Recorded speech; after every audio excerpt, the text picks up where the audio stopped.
Ô, Daniel, cara, o tema que a gente ia trocar ideia hoje era basicamente ET. Isso. Então era modo sininho, Curupira, isso aí tudo Tinkerbell, legal. total. Tinkerbell, legal. Apesar de que tem algumas bases, Total, né? Dá total. pra... Com certeza. Tem coisa fundamentada, né? Senão não tinha uma o galera... Rony vai até fundamentar melhor isso. Senão não tinha uma galera pesquisando. Dá pra fazer uma pesquisa séria, mas muita coisa foge tanto da normalidade que às vezes é até difícil você entrar no tema, né? Assim, Mas pra você, sim. Do jeito que você enxerga e das coisas que você já leu e estudou sobre ET, tu já viu algumas paradas? Já, tá. várias. Então, tu faz uma conexão entre o que a gente tem na cabeça como extraterrestre e mundo espiritual? 100%. Por quê? Pô, 100%? 100. Até mais de 100, um pouquinho, dependendo. Então, estamos dizendo que, sei lá, naves espaciais que as pessoas veem tem a ver com o mundo espiritual? Tem, total. Porque o mundo espiritual vai tratar de portais dimensionais, outras dimensões, né? Cada classe de anjo, por exemplo, habita numa dimensão diferente. E os seres alienígenas, alguns são interdimensionais também. Então, a dinâmica é muito parecida. Quando a gente fala de... Então, é o termo certo, mundo espiritual? Para mim, no meu métier, eu acho normal, mundo espiritual. Entendi. Porque... Na verdade, é outra dimensão, né? Então, se a gente tá falando de outra dimensão... Mas fica mais fácil falar de mundo espiritual. Porque tudo tá conectado. Mas como são dimensões diferentes... Imagina, a gente está na quarta dimensão, né? Em tese, que são 3 de espaço, altura, largura e profundidade, mais o tempo. Aí, mas se você imaginar a primeira dimensão, que seria só uma linha, e a segunda dimensão, que seria a largura e a altura, imagina um ser da primeira dimensão, às vezes ele está coabitando com a segunda, mas ele não consegue enxergar, que ele está chapado ali, né?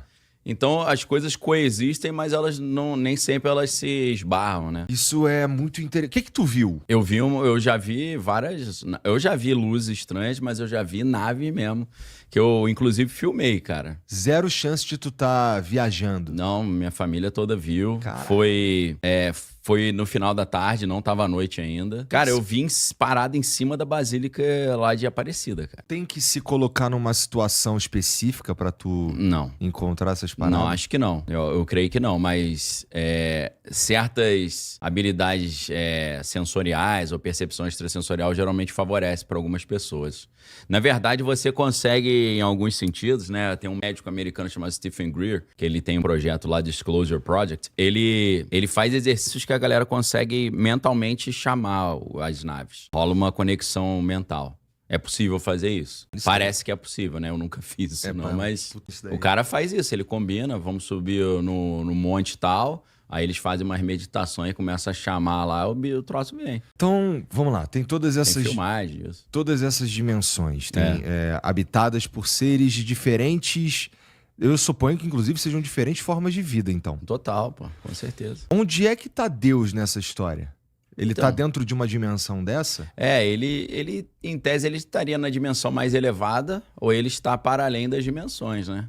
É difícil você imaginar alguma coisa existindo fora do espaço e do tempo, mas Deus está fora do espaço e do tempo. Mas para nossa mentalidade é difícil, né? Como é que uma coisa está num lugar que não tem espaço? É difícil imaginar. Total. Bom, né? a própria Bíblia diz que, pelo que eu me lembro, que não tem uma descrição de Deus, por exemplo, né? É sempre uma luz, não é? É sempre não, às vezes ele representam formas físicas, né? O ancião de dias, sentado no alto sublime trono, como se fosse um grande mestre, assim, um mago, né? Barbudo, cabelo branco, sentado no trono. Às vezes tem representações, né? Mas não quer dizer que ele é exatamente assim. Apesar de que a Bíblia diz no início que o homem foi criado à imagem e semelhança de Deus. Mas eu acho que isso vai para além de uma imagem visual. Porque os termos em hebraicos ali são bem interessantes, que isso tá em Gênesis, né? O homem foi criado em imagem e semelhança. O Gênesis, o Antigo Testamento é quase todo em hebraico, uma parte do livro de Daniel é em aramaico. Então, cara, quando fala imagem, é tselem em hebraico. Tselem vem de tsal, que é sombra. Então, assim, qual é a relação da sombra com o objeto original? A sombra é uma projeção do objeto original e a sombra, apesar de não ser idêntica ao objeto original, ela guarda uma certa semelhança. Quando o objeto mexe, a sombra mexe, as formas são um pouco parecidas. Então é como se o homem fosse uma sombra, uma projeção de Deus ali, uma sombra. Tipo assim, você olha o homem e você tem uma ideia do que seria o objeto original, que seria Deus. É uma reflexão. Quando fala semelhança, em hebraico, é demut. Demut vem da palavra dam, que é sangue. Então seria uma... Aí é interessante, porque é uma semelhança de sangue no sentido de uma semelhança que a gente poderia chamar de genética. Né? Tá. Você olha o pai e o filho geralmente, pô, o olho é da mãe, o nariz é do pai, o cabelo é do pai, né? Sei lá, a altura é do avô, que era grandão. Então, não é que a imagem é idêntica, né? O que é... Eu acho que o que está sendo falado ali em profundidade é algo que uma vez eu escutei um programa de rádio americano, né? Mas está disponível na internet, que o título é The God Problem. Aí eles chamaram os filósofos, né? 2 filósofos de altíssima patente, um já falecido, infelizmente, que é o Hilary Putnam. Hillary é nome de homem também nos Estados Unidos. Hilary Putnam, ele foi um dos maiores filósofos da filosofia analítica, né? Era professor de Princeton.